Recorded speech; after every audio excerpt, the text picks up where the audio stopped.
U.S. President Donald Trump is warning of an economic and national security disaster if the Supreme Court overturns its use of emergency powers to impose sweeping tariffs on nearly every country. Speaking Monday, Trump claimed the tariffs have generated trillions in tariff and investment income.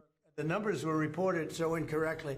The real numbers are trillions of dollars have been taken in or gotten in terms of investment from the tariffs. Trump had previously floated the idea of using tariff revenues to pay for what he calls a dividend to lower earning Americans and repeated his plans on Monday. We're going to issue a dividend to our middle income people and lower income people of about $2,000, and we're going to use the remaining tariffs to lower our debt.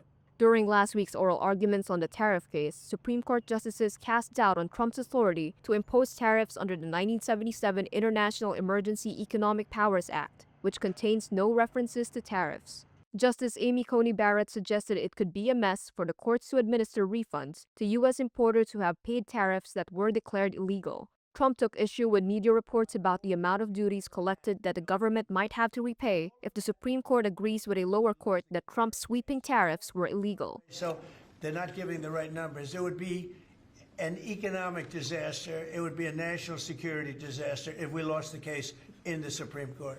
It remains unclear exactly when the highest court will rule and whether companies will be entitled to refunds of more than $100 billion in IEEPA tariffs paid so far if Trump loses.